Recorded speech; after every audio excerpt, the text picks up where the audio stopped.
Now, clearly the Helldivers are the most important part of the Super Earth Armed Forces. They do the coolest missions, they've got the best armor, they spread the most managed democracy, and the S.E.A.F army is great too. We just talked about them in the last video. But I tell you, what does the S.E.A.F Navy even do for us? And if you are wondering what the Super Earth Navy does for us, you're in the right place, because today we're going to talk about everything that the Super Earth Navy does in Helldivers 2. But first, a quick word from Grandpa Democracy. You rapscallions better subscribe to the channel, or else Grandpa Democracy is gonna come to your house and trade out all your shoes for exact copies of them that are one size smaller, and man, they're not gonna feel good when you wear them. I'm worried about Grandpa Democracy, but we'll do something about him later. S.E.A.F Navy, let's get into it. So, first thing first, let's talk about just in general, what is the Super Earth Armed Forces Navy? Well, the Navy encompasses basically anything that flies, and I don't just mean in space, I mean in the air of planets too, because the Super Earth Navy covers super destroyers, Pelicans and Eagles, the Democracy Space Station, and not only the things we see every day, but the things that we don't even think about that fly around the galaxy. All the transports that bring in the ammo and food for battle, the transports that move civilians between planets, the transports that move all the products around that make the weapons for the battles. The S.E.A.F Navy is vital for everything the Super Earth Armed Forces does around the galaxy. Now, I think it's important to talk about where the Super Earth Navy sits in the command structure of S.E.A.F as a whole. Everything here is under Super Earth High Command. You've got the Super Earth Army, the Super Earth Navy, the Helldiver Corps, and the Planetary Defense Forces. So, the Super Earth Navy here is on par with the Army, Helldiver Corps, and all that, but they're all still under the Super Earth High Command. Now, to start things off, I want to talk about the most well-known vessel in the S.E.A.F Navy arsenal. The Super Destroyer, of course. This thing is so numerous around the galaxy, it's said there is up to 12 million of them flying around, and that is based off the current player count of the game. Because it is said that every single Helldiver gets their own Super Destroyer to command. And let's talk about what's on the Super Destroyer, because it is an amazing piece of technology. The Super Destroyer is 170 meters long, 80 meters wide, it's got 10 powerful engines to propel it through space, a whole ton of weapons on the front to use, and it's got an Alcubierre drive to propel itself faster than light through space.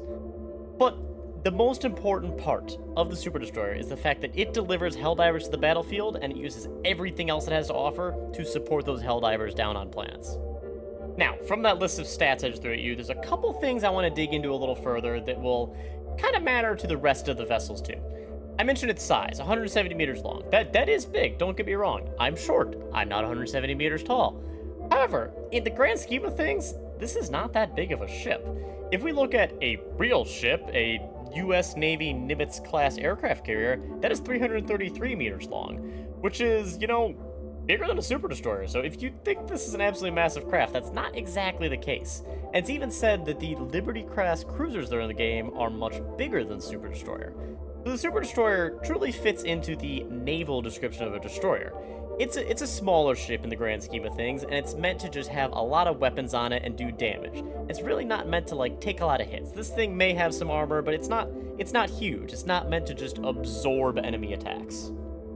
And now, we are talking about a spacefaring civilization here in Helldivers 2 that the humans have become, and they have control over tons of planets, so they have a lot of resources and a lot of areas to produce spaceships, I'm sure. Which means this Super Destroyer here is probably more like the size of a Toyota Camry if we're comparing to human technology right now. Which is exactly how they're able to produce so many of these. It's fairly small, relatively simple to make, and that is how they are able to give command of one to every single Helldiver in the galaxy. Which leads me into a rant I want to get into real quick. They say that every Helldiver in the galaxy is assigned their own Super Destroyer to command, fly around, and spread managed democracy as they see fit. But I ask you, dear viewer, how does this work when, something that often happens to Helldivers? They blow up. So, say that one Helldiver is in command of a Super Destroyer, right? They go down on a mission. They blow up, as often happens. What do they do now? Is that Super Destroyer just kind of leaderless? Do they just return to base and get a new Helldiver? No. I'll tell you what probably really happens here. The Democracy Officer is the one in control. If you think about it, when you load into a mission, you first load up the game, you get unfrozen. If you were frozen, how exactly are you commanding a ship? No. I think the Democracy Officer decides, you know what, alright, there's a major order, we need to get out into the field, unfreeze a Hellddiver. Now, the Helldivers are told they're the ones in command to make them feel important, make them feel ready for battle and stuff, to make them just, more moralized. And is that the opposite of demoralized? Moralized? Whatever, not important. But the Democracy Officer leads you where you should go. They tell you the major orders. They tell you what you should be doing. You don't have to do it. And I'm sure High Command works then and say, okay, you know what? Some Helldivers are going to go rogue. They're going to go do something unimportant. But, like, as long as most of them do what we need them to do, it's going to be a win-win situation. But in conclusion, Democracy Officer is most likely the one actually in charge of the Super Destroyer. So thank you for coming to my unhinged rant. Back to talking about the Super Destroyer itself. Now, the next interesting part of the Super Destroyer I want to talk about is its Alcubierre drive I mentioned, which I said is how it travels faster than light through the galaxy. And it's interesting, not just because it makes it travel faster than light, but because it wasn't made up just for the Helldivers game. The Alcubierre drive is a real idea. Now, it's just a speculative idea, mind you, but it was proposed by Miguel Alcubierre in 1994. And the whole idea of the Alcubierre drive is, if you were to bend the fabric of space itself and create a higher density region of space behind a ship and a lower density region of space in front of the ship, you could propel an entire bubble of space itself through the galaxy. And this is the principle that is used in Helldivers 2 to move its ships faster than light, which I think is just, chef's kiss, beautiful touch of the game, using a real, theoretical, speculative, scientific principle. And this is not just on the Super Destroyers, this is on every single spacecraft in the Helldivers universe that can travel faster than light. But we wouldn't be talking about the Super Destroyer unless we talked about all the weapons on the front of it. Because you've got rail cannons, artillery cannons, giant Gatling guns, even a giant death laser on this thing. This is just absolutely loaded down with stuff to destroy things on the ground. And you'll notice it really shows off the whole purpose of the Super Destroyer here, because all these weapons are on what you would call the bottom side of the ship, directly in front of the bridge. And there's a very particular reason for this. The only point of this ship is to support Helldivers on the ground and take out enemies on the ground. This is not meant to be fighting in space, because everything is facing down towards the ground, and it's right in front of the bridge, because when a Helldiver calls in a strike, you want the people on the bridge to properly see where they're aiming.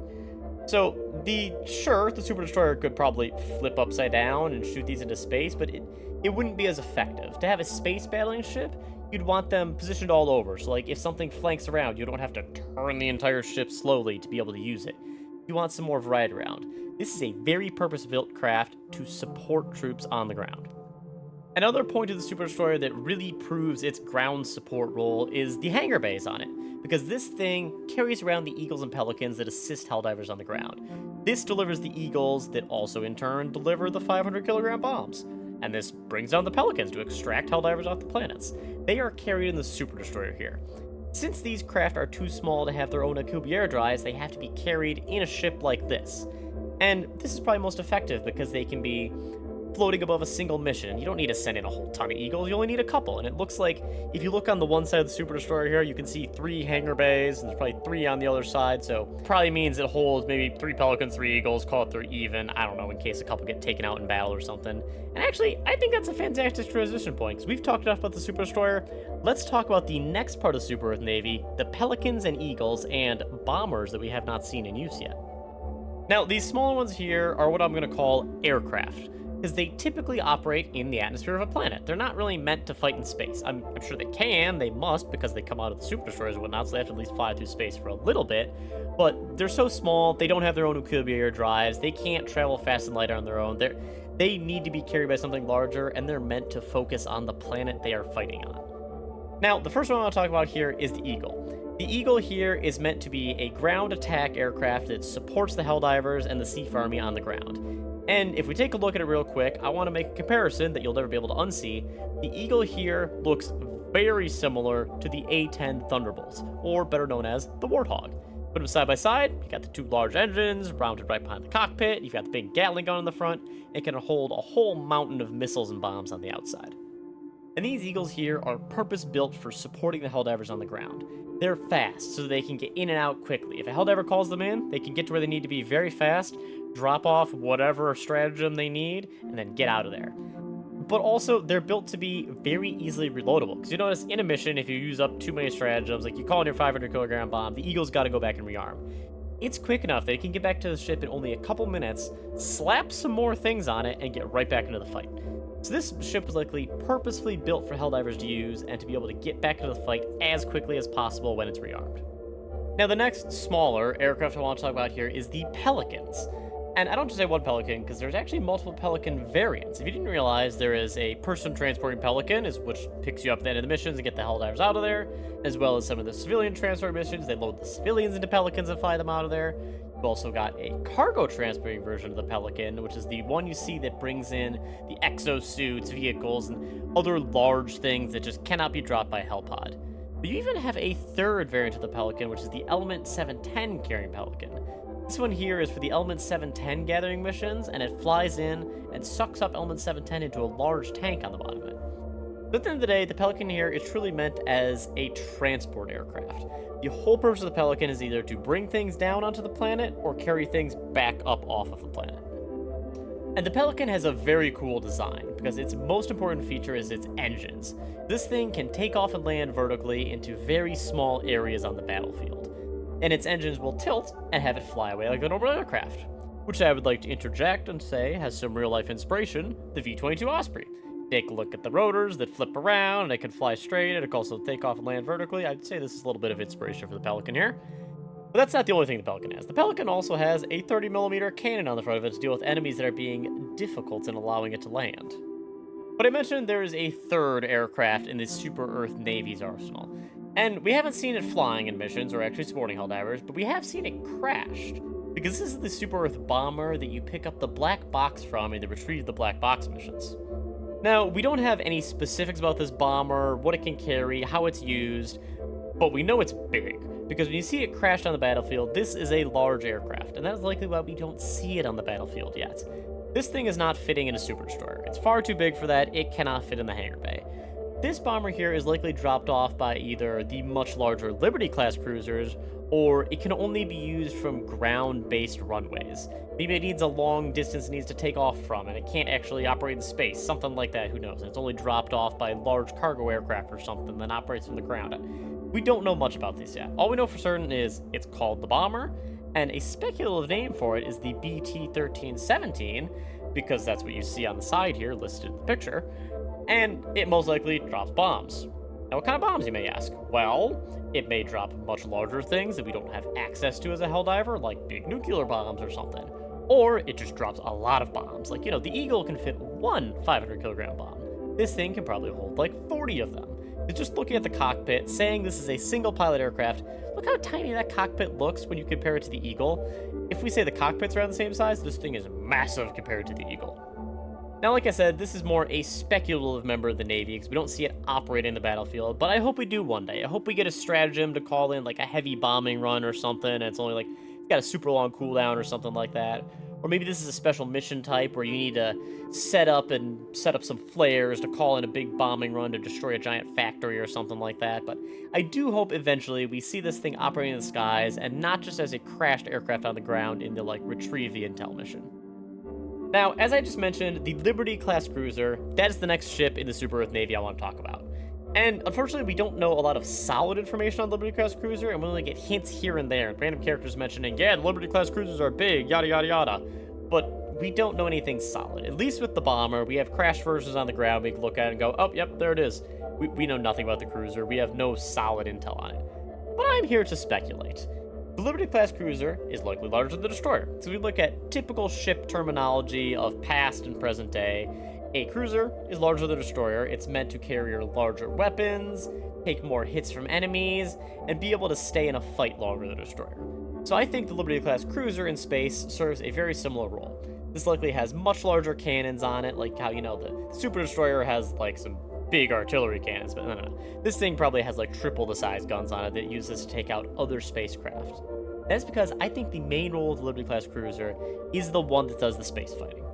I mentioned before, the Super Destroyer is not built for fighting in space at all, because all of the weapons face downwards, and they're all at one point on the ship. So this thing, like, sure, it could defend itself in space if it absolutely had to, but it's not meant to. The Liberty-class cruiser is likely what clears out the enemy spaceships from space and protects the other ships as they travel through space. This Liberty-class cruiser here is probably loaded down with guns on all sides. It maybe even has, like, lots of death lasers all over it to take out ships. This thing here is probably what defends the skies around Super Earth. And this may also answer why we haven't seen the Liberty-class cruisers yet, because, surely they must be flying around the galaxy quite a bit. But as Helldivers, we operate in areas where we're fighting on the ground. And if we've gotten to the point where we're fighting on the ground, then it kind of implies we've cleared out the space around the planet because, as I mentioned many times already, Super Destroyer, not meant for space fighting. So if the space around a planet is contested, if the Super Destroyers fly in, they're just going to get eaten up and destroyed. And if the Liberty-class cruiser is meant to take out space targets, they would have already moved on by the time the Helldivers move in. And that is why we have not seen them yet. And the same with the bomber. I hope that one day we do get to see these in the game. Whether it's a special mission where you need to help the Liberty-class cruiser take off from the ground or something, or maybe defend the Liberty-class cruiser in space, activate the ground defense turrets, something like that. I don't know, but I hope we actually get to see it in game a little bit more about it because, there's so many more things in the Super Earth Navy that we probably don't even know about, and this is just scratching the surface of the things we don't know. And speaking about ships we don't directly know anything about, but must exist in the galaxy for the Super Earth Armed Forces to function, is all the auxiliary and transport ships that support the various forces around the galaxy. I mean, how do you get the S.E.A.F army to a planet? You've got to have a troop transport. How do you deliver whole piles of ammo to the super destroyers? Gotta have a cargo ship of some sort. Now, luckily, we do have some concept art from Lucas Olmstrom over at Arrowhead, and we have some very cool ships here I want to break down a little bit. And we're going to start in the lower left here, which is very obviously here, a cargo ship. It looks like this is an absolutely massive ship that carries cargo containers around, much like the cargo ships of modern day. It's got all these cargo containers on the ground that it can probably land at a port on a planet, drop all the containers off, and then fly away to go get more. If we look up here to the top left, we have a large oblong ship that looks very solid, and I think this might be a bulk raw material transport, because you know what? If you mine metal on one planet, you might not have all the production facilities to use that metal on the same planet. Maybe you gotta fly that metal to a different planet to go make the exosuits and stuff. So this here might just contain raw materials and hold whole tons of raw materials that can dump out the side of it or something. And if we go over to the right side here, we start seeing windows on this ship, which likely means these are the troop transport ships. These are the just general civilian transport ships. On the bottom here, number 4, looks fairly nice to be fair. It's got a whole ton of windows and everything. This here might be a civilian transport ship. This might be how people get around to different planets to visit their super families and stuff. And the other ones here, they look a little bit more armored, a little bit bulkier. These might be the troop transports that bring the S.E.A.F army around from battlefield to battlefield. But one thing you'll notice about all these ships is that they're all unarmed. There's no giant cannons on any of these, which is why we likely don't see them near the front where the Helldivers are fighting, because if they were, they'd get wiped out in no time. But don't let that understate how important these ships are to the Super Earth Navy and Super Earth Armed Forces as a whole, because if you don't have cargo ships dropping off ammo for the super destroyers, you can't call it any stratagems. You don't have large troop transports moving the S.E.A.F army around, that means you don't have the army to defend planets against the Terminids and the automatons and whatnot. So if these transports aren't there, the entirety of Super Earth collapses. It can't be understated how important these are. As the famous phrase goes, logistics wins wars, and if Super Earth didn't have these transports, they would have failed long ago, and they would probably be wiped out by the Terminids or something. Now, there is one last massive, object, we'll call it, that I want to talk about that the Super Earth Navy operates. And it is an object and not a ship because it is the Democracy Space Station, an absolutely massive station that helps defend the Helldivers' goals around the galaxy. This station is huge. It takes 1.5 million crew to operate. It's got 77 presidential-class 380mm cannons, which, for the record, by the way, each Super Destroyer only has one 380mm cannon, and it has a massive fleet on Eagles on it to rain down hell on the planets the Helldivers are fighting on, and it's got a zero-G anti-ship missile system to fend off any spaceborne threats that might threaten the station. Now, I think it's worth talking a little bit about how the Democracy Space Station came to be here, because this was an absolutely massive undertaking by humanity, and it took many major orders for the Helldivers to accomplish. First things first, the space station is new. It was just built in the Second Galactic War. However, the plans for it are old. The plans are from the First Galactic War, and they were stored on a planet called X-45, which, had some issues with some radiation caused by some possible nuclear war that happened between the civilizations there. Don't worry about that part. There was nukes. Now we need the plans back. Helldivers were able to liberate those plans, and the construction of the Democracy Space Station was started. Now, you may be asking yourself, why exactly were these plans made during the First Galactic War but never built? That's because during the First Galactic War, which is about 100 years before the events of the Second Galactic War in Helldivers 2, humanity just simply did not have the technology to build a station like this. The first challenge they had was that the current Alcubierre drive technology during the First Galactic War could not move a station this massive. And that actually required humanity to build the Xenoentomology Center for High Efficiency Alcubierre drives on Turing. This planet had to be captured from the Terminids by the Helldivers, which they were able to successfully do and start off construction of this massive station. But this was not the only technological issue the building of the Democracy Space Station faced. They also needed to develop better and stronger alloys to use for armor on this giant station, because they knew it was going to be such a huge undertaking to make. They couldn't have this be taken out by some simple ships in space. They needed to develop a much tougher alloy, which they were able to do.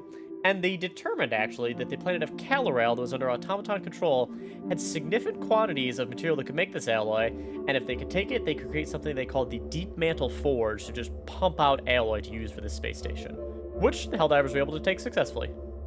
Now, even though the technological issues were smoothed over, that didn't mean that the enemies of Super-Earth were not going to try to stop construction of this massive station. So it's such a big undertaking that, of course, a little bit of information slipped out, and the automatons found out it was being built, and they sent their fearsome jet brigades to come and try to capture the station. Luckily, Helldivers were able to hold off those jet brigades and prevent the station from being either damaged or captured. And now, with all the production and construction issues smoothed over, that didn't exactly mean the station was ready, because a station this massive needed a ton of fuel to operate. It needed a ton of Element 710, which led to humanity wanting to develop a new Terminid research facility to better extract Element 710 from them. This was built on Akamar 4 when the Helldivers captured it from the Terminids. Now, Super-Earth had a perfectly fearsome station ready to go and fight the enemy, but they still need to staff this station. So where exactly did they get 1.5 million people to run the station?